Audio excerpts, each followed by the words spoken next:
inspired to push through. Because there's a spark in you. Breakthrough or bust.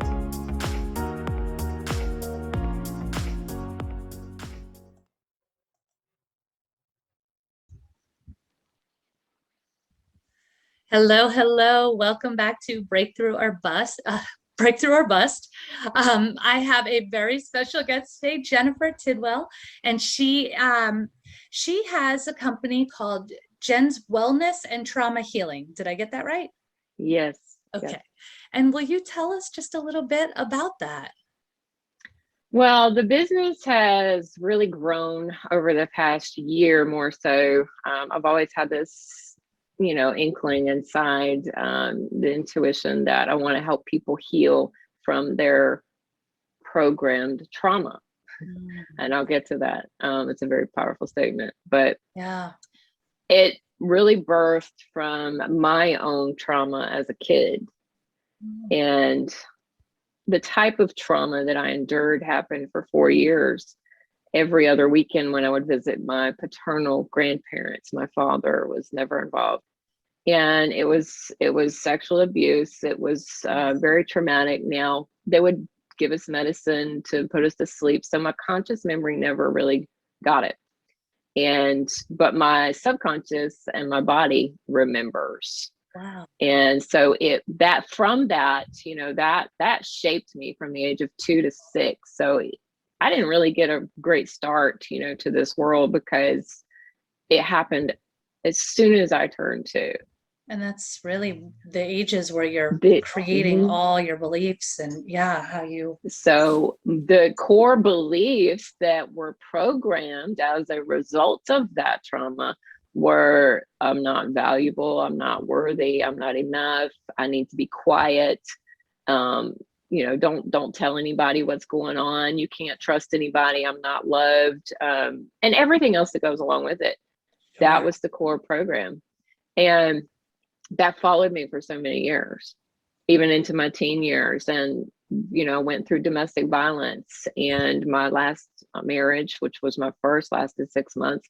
That was domestically violent. He threw me on the bed, threatened to kill me, and then wanted to, do the deed. I'm like, so that was like but and that was in my 20s. So I got uprooted where I was at, left, came here, where I'm uprooting again. But I've been here for 20 years.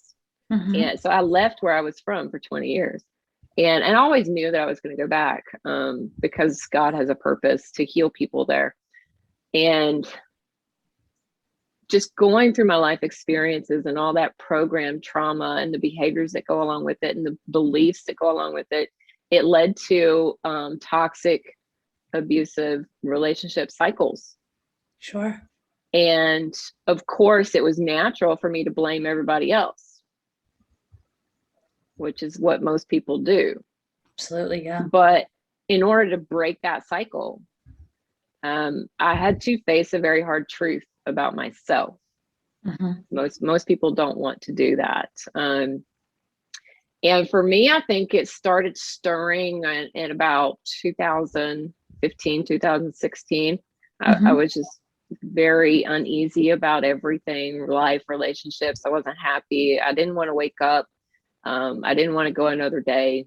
And then last year when COVID hit, and I think many of us can say that this is true for them too, something changed in the universe and the atmosphere for everyone. Yeah. And that was the breaking point then. So I started looking in the mirror and asking the Lord, like, what do I need to do to make a permanent change? And because I really want to help people know that change is possible. There is better. There is healing. We don't have to walk around defeated, powerless, sick, and in these cycles. Yeah. So he took me on my journey. And he did. I asked him to take all this responsibility that I had at the time, just take it from me. I need some me time for real, right? Yeah. Because that's what we need. You know, Everything's just, going on, everything goes on in our life is a distraction from yeah. ourselves.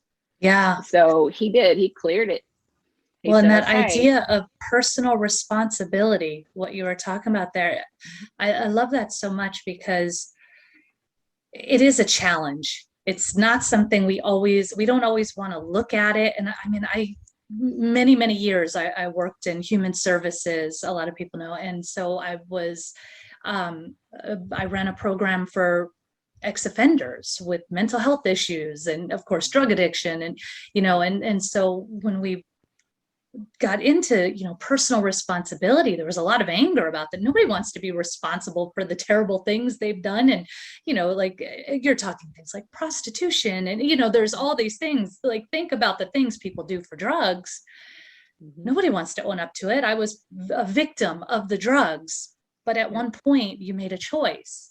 And so at first there's anger, but then when people actually take that responsibility, they say, well, wait a second. If I made a choice, that means I have a choice going forward to not do it again. Like, so I'm empowered. Yes. Yes, you're empowered. And that is, yes, again, that's almost like the breakthrough right there, just that breakdown of facing it into the breakthrough of empowerment. Yeah. And you said it too. Anger it is the root of a lot of things going on in this world. It's being spewed out right now in this entire world because people are very, very upset at the way their life is going, at the way the world is going. And the reason they're upset is because they're afraid. Yes. They're afraid of the unknown. And that really goes back to that idea of, if you don't like the way your life is going, you don't force the rest of the world to make it the way you want it. You have to come back to you and put yourself in the vibration of where you want to be. Yeah. Right. That personal responsibility is a hard one for a lot of people, because it's like you said, we turn to drugs, we turn to alcohol, we turn to prostitution, we turn to addiction on social media. Why aren't Binge people watching liking all my Netflix? posts? I mean, It's anything. all distractions Yes. from you having to face your own mind. Yes. Yes. Because the minute we are isolated, which is what has happened to the majority over this past year and a half, isolation, we have to be stuck with our own thoughts and our own decisions. And we do have the choice in everything. We get to choose what we think, how we think, what we believe, what we trust. We get to choose that. That's why we have free will. Yes. Free will is the greatest thing that God ever gave us. He gave us the will to choose for ourselves, to choose life or death, to choose power or powerlessness. Yes. And unfortunately, because I was a victim myself, I was a victim I didn't break out of the victim mentality until probably 2 years ago, when I was going through therapy. Because I was led to an article by my therapist at the time, and there was a book about victim mentality and victim consciousness, and it woke me up. I was like, whoa, I don't want to be a victim anymore. And the reason we go to all these distractions is to cover up what we don't want to feel. We want to feel good. And even people who lead to suicide. My brother, he committed suicide last December, and that was another awakening moment for my purpose. And I'm sorry for you. Yeah, thank you. He's better. He's not suffering anymore. But he was addicted to alcohol, and he had a lot of mental trauma from our abuse, because it happened to him too. It only happened to him for 2 years. And I think he had more conscious memory of it, because some stories he told me over the years were pretty horrific. But the reason people go to addictions is to cover up the pain. They don't want to feel the pain anymore. Just even numbing. Even people, numbing. Even people who do threaten to suicide, they don't really want to do it. Yeah. They just want to get rid of the pain. Now, and unfortunately, some people, there were many therapists and psychiatrists that they just flat out said, I can't help your brother. Wow. Because he was that far gone with numerous mental illnesses. So, and that's where you have to ask yourself, okay, not really ask yourself, just you have to come to terms with, okay, there is only so much people can do. So when it gets to a level like that, that's when you have to turn to the Lord, the universe, the greater power, whatever you want to call it. Yeah. There is a greater being. Me personally, I'm a human. I could never invent a human. I could never invent a tree. I could never invent the universe. There's a greater power. And he wants all of us to come to truth about ourselves. He wants us to be free from that pain. I don't believe we are sent into this life to suffer. No, not at all. And my big message to people, especially women, I will not work with men because I'm not one. And I don't know what it's like to be a man, therefore I cannot help you. But from a woman's standpoint, my big message is all the way up to this point in your life, no matter how old you are right now. I'm 40. You've been programmed by somebody else's, just thinking, by somebody else's program. Yes. Your core blueprint is somebody else from generations past. And that's part of the program. So I was remembering you saying that about the programming at the beginning. And how you're saying you're not here to be miserable. Absolutely not. For some reason, at some point, that became this thing that we programmed into people, and that got passed down over and over and over again. But initially, we were here to experience joy. Exactly. Joy and pleasure is a feminine attribute. And maybe that's when, when patriarchy started, we decided we didn't value that anymore. So, and that could be where it went to the side. But you were just bringing me right back to that, that programmed value. There's a book called It Did Not Start With You. And one thing I want people to realize is your programmed behaviors, beliefs, thoughts, trauma, whatever you've been programmed to up to this point, it was not intentional. Because, and that's where we can get hung up on blaming other people.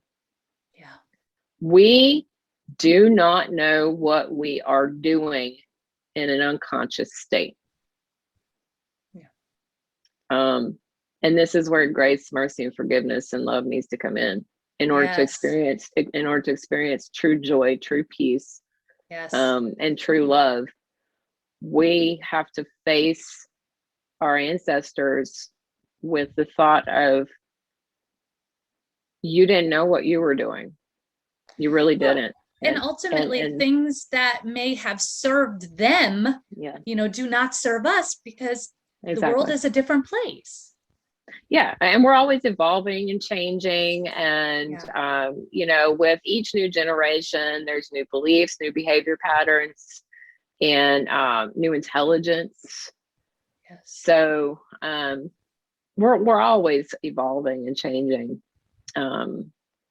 But I think, when we get to the point where we can't face ourselves, then we're gonna have a hard life, because we have to acknowledge even the hard truths about ourselves. We can't Yeah. heal and cure and face love and joy and peace until we acknowledge what is in us. Yeah, that dark side of the moon. But I think what you were saying about that grace and forgiveness, and not just for, our ancestors or even the people who have brought us up, but also for ourselves. Exactly. And that's You what have I to, mm-hmm. you have to almost maybe step out of yourself and talk to yourself. And that's where a lot of inner child work is really powerful. Exactly. Talk to yourself as you would talk to a friend, as the way you would support someone you love. You've got to do that to yourself. The other day I was, you mentioned inner child, and the other day I was just reflecting on my own inner child, and I asked her, I was like, am I serving you good right now? And she kind of answered hesitantly, like, yeah, sort of, okay. um, but even in those moments, you got to take your power back. Yeah. And you can't overcome and conquer yourself or even other things in your life until you take your power back. And one of those, and taking your own power back, is no longer being afraid. Afraid of the what ifs that hardly ever happen. And even fear is the program's belief. Yes. Well, So there's I faith and rebuke there's it. fear. I mean, we all have it. We're human, okay? Yeah. And you can't have a positive without a negative. So Yes. embrace the negatives. They're not so bad. You have to have the negative with the positive. And one of the things I found is we run in fear from those negatives so fast and so hard that we never even address them. And so instead of them, instead of getting away from them, they're always chasing us, always, being that program that's sabotaging what we do. But if we take a moment and say, well, okay, I've heard you. What do I need to know about this? What, and acknowledge it and address it and, head on deal with whatever that belief, that emotion, that inner critic, whatever it is saying to you. When we face it head on, it's almost like it dissipates. It's like, okay, that's all I needed to say. And that's now we because you're can no longer go back resisting. to the positive. That's because you're no longer resisting. Yeah. When we resist things in life, even within ourselves, and we push it down and push it down, it's going to persist even more. It's going to get worse. I use the analogy of a fire. If you start a fire in a trash can, it's not so big then, right? But what happens when you ignore it? Yeah. Oh, I like that. And I had talked about that, in the challenge I did recently, where yes, we want to raise our vibration to be at the level of the things that we desire in our lives, right? So higher vibration would be love and faith, and right, and then the lower vibration stuff is that fear and doubt and all of that. So in order to raise the vibration, you have to face that fear and doubt, because otherwise, and I see this a lot where it's like, oh, how are you doing? I'm great. Yes, everything's good. It's wonderful. Yes, it's great. Because we're trying to be high vibe, and by ignoring the low vibe, and it doesn't work that way. You're just a really cheerful low vibe right now. Well, and even that can be considered as a mask, a facade. Hiding. Hiding, because we don't want people to know the truth about ourselves even. And why is that? For fear of rejection, fear of and again, that's to your point, the programming. At one point in time, when you think about in a community, if you were segregated from the community, if you were outcast, that was your survival at risk. If the community cast you out, you were like out in the wilderness on your own. and it was very dangerous. So you had to sort of play the game in order to stay with the community. So now we have these like ancient programmings to please, to people please, to, you know, make everyone like us, and to say the right things to be safe. Yeah. Doesn't now there's so many people, you go find a new community, it's all good. You know, but Yeah. we still have all that old programming we've got to undo. Yeah. And that's part of that programming too, is a manipulation within itself, because you manipulate yourself and situations to accommodate you, to make you feel good. And that's okay. We all do it. We all like control. We all like manipulation. We like things our way. We want comfort. So we're going to do what we got to do to adapt. And this is why, you know, when you have victims of severe abuse, like with my ex-husband, to give you a prime example, when he pinned me on the bed, he told me to shut up or I'll kill you. What did I do? I conformed. Yeah. Because I valued my life. Yeah. Yeah. And I left 2 days later, and that was it. So, but a lot of people who are in those situations, they're afraid to leave because they're afraid to lose something, like, let's say, money, or a house or a car, or whatever the benefit may be. Well, and a lot of times, you know, that's what the abuser does, is they become your safety. Like, so they financially sabotage you. They make you dependent on them, so that in order to leave, you have nothing, so you won't leave. And so, yeah, right. And that can lead to the victim developing what they call Stockholm Syndrome. Sure. Yeah. And if you're in it for years, you actually develop another personality. And because it does some severe psychological damage. Yeah. When you are a victim of abuse and trauma of any kind, it does change the body. It changes your mind. It changes the body, because what the brain receives, it believes. Yes. Yes. And once it's in there, once it's in there, it's building a neuronic network through, and it's communicating through the central nervous system to the rest of your body.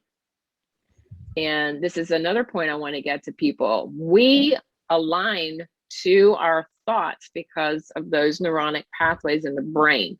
Yes. So whatever we're thinking about will come about. Yes. And we are not going to develop true power of ourselves until we start taking those thoughts captive. And when I say taking those thoughts captive, we really need to take them one by one as much as we can. And this is why daily meditation helps. Because when you sit for even 30 minutes every day, just being with yourself, being in your own mind, thinking about what you're thinking about, asking yourself, is this good? Is this bad? Is this positive? Is this negative? Is this productive, or is this damaging? And then reshaping that to what you really want, because what you focus on the most grows, even if it's negative and bad. Absolutely. Absolutely. So, and, you know, I want to, you know, really just take a minute and identify that, you know, like, your childhood traumas were pretty significant.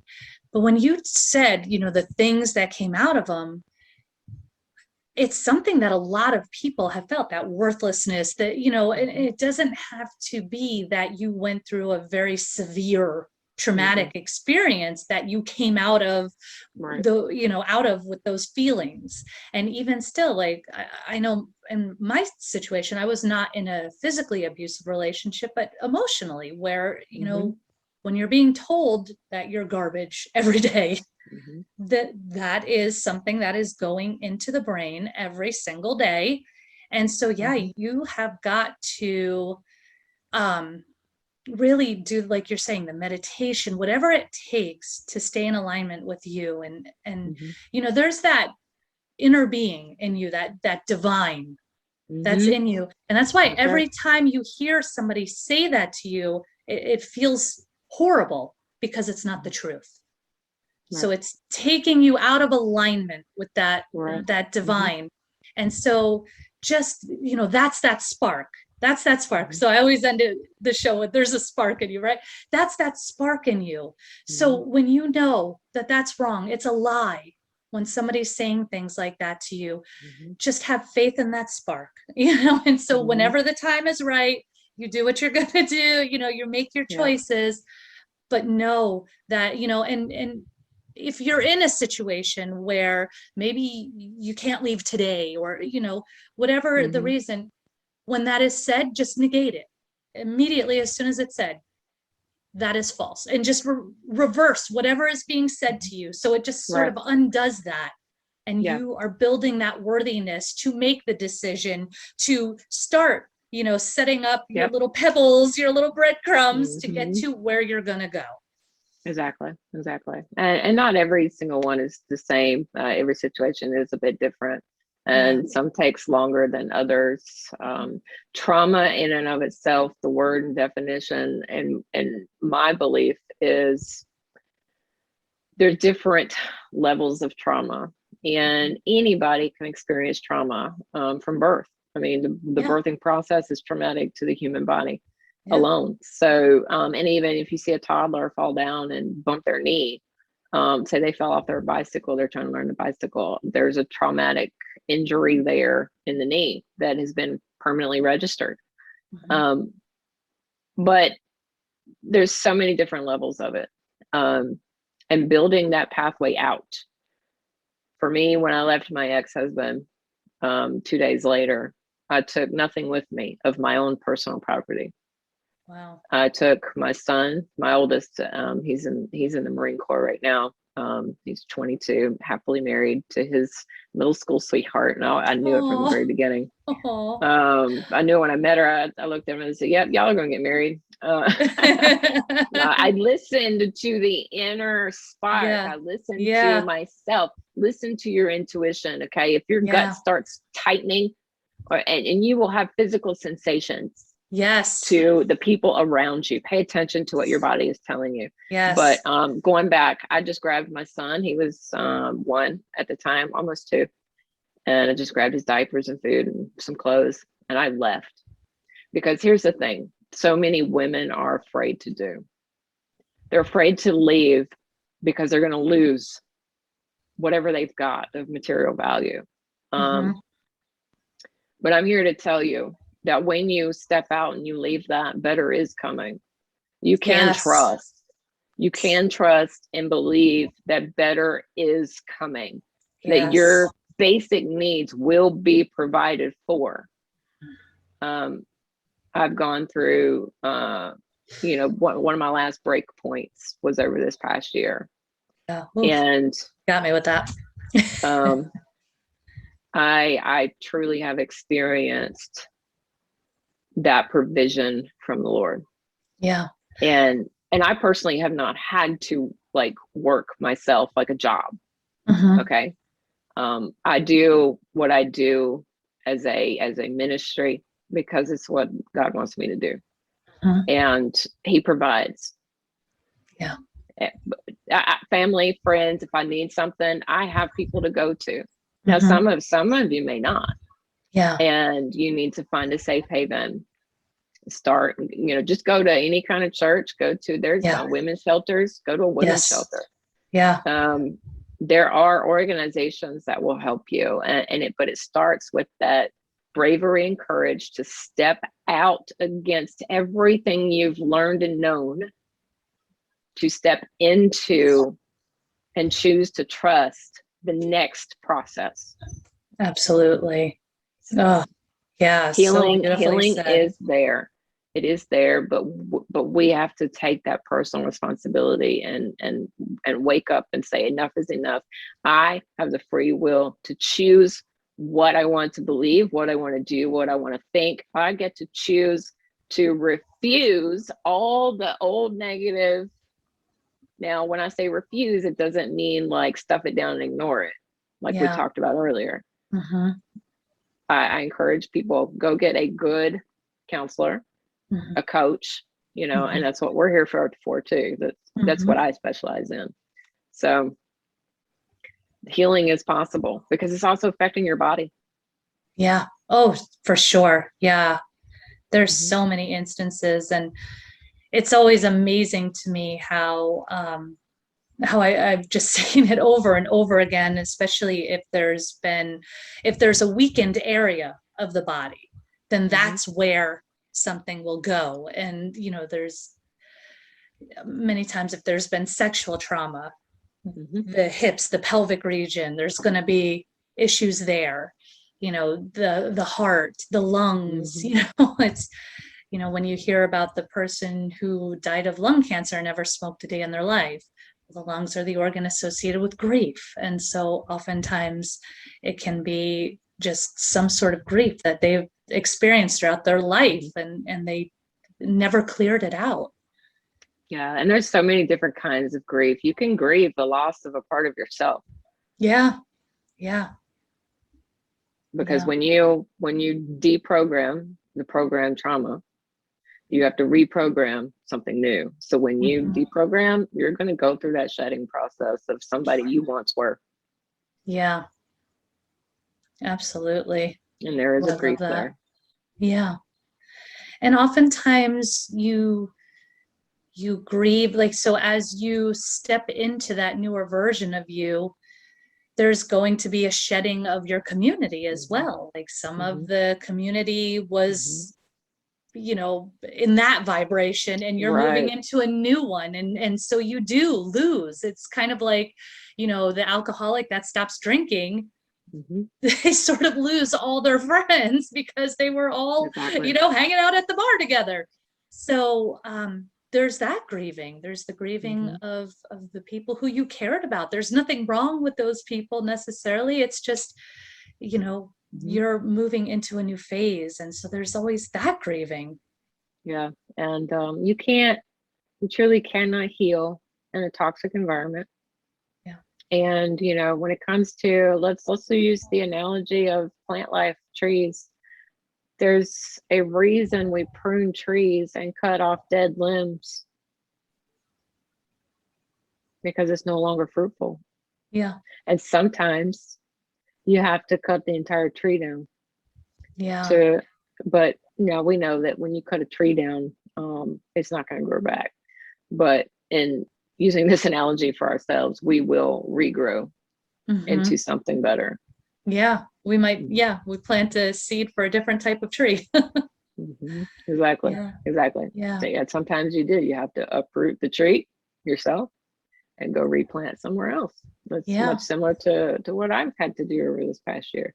Yeah. Absolutely. So I love it. mm-hmm. So, as you look back over your own experience, and possibly even the experience of people that you work with, what is Mm-hmm. something that you wished you knew going through it? You wished maybe somebody said to you or encouraged you with, or some advice you'd like to share? Well, here's the thing. I've had so much advice in my life I chose not to listen to. Mm. And reflecting, looking back now, I can honestly say that. And that's one of the hard truths that we have to face about ourselves is I did not listen to my intuition at that moment. I did not listen to that advice, whatever good advice it may have been for that time and season. So that would be one thing, is listen to your wise advisors and consider their fruit. Mm. Consider who you're talking to. Yeah. Pick one trusted advisor. Pick And somebody who yeah, resonates mm-hmm, with the life that you want to have. So if exactly. somebody's life is in shambles and they're, trying to tell you how to live, well, maybe not. Yeah, because right, exactly. Because when you look at people who are living the life that you want to live, they're doing something that you're not doing.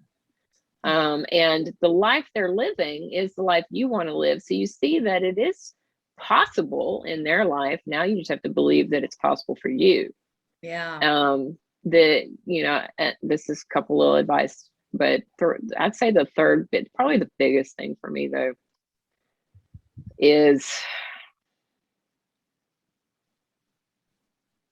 I wish somebody had told me sooner how to deprogram the trauma. Instead of, mid to late 30s into 40 years old. Now I'm thankful it happened now and not when I was 60, 70, 80 years old. Yes, yes. But and that's what you're here for, to help people deprogram it sooner. Yeah. I wish I had had somebody that had been there, done that, and told me that what I believed, my core beliefs, that really stuck by me and would have just pulled that out of me and helped me believe that everything that I had already believed was a lie. Yeah. And I was just following according to the pattern that I was programmed. Yeah. I was what you call the puppet, the robot, copycat. And I think in essence, we're all copycats of our past generations. Yes. Yeah. But if you're living a life you're not happy with, you need to face the mirror. Absolutely. And ask yourself why you're living that life. What kind of choices led you to that life? If there is some past issues that are unresolved, there's typically unresolved past issues, unhealed past issues that are the root of all of this. And we have to process it out, let it out, heal it, come to terms with it, acknowledge it, accept it, forgive it, and forgive ourselves. It's okay to make mistakes because this is how we learn. We can't be afraid to make mistakes. Yeah, absolutely. We can't be afraid to face the negatives. So that would be it. Yeah, I love that. Jennifer, thank you so much. This has been really inspiring. And, I really hope that, obviously, if you're here listening, this was for you, of course. And, if you're in a situation where you don't feel safe, please reach out, whether it be to me, to Jennifer, to family, to some sort of support. Reach out, ask for help, and go from there. You are safe, and you're worthy of being safe. So please remember that. And then also, as you're going forward, maybe somebody has given you some advice and you didn't take it, right? Be kind to yourself. You're going to do it in your time when you're ready, and that's okay. That's okay. Yep. But just, like we had talked about, trust that spark in you, trust that intuition. And we love you, and we're here for you. And, share this with anyone you think might need to hear it. Like, subscribe, review, all the good stuff. And keep pushing through, because there's a spark in you. Thanks so much. Yep. Thank you. Thanks, Jennifer.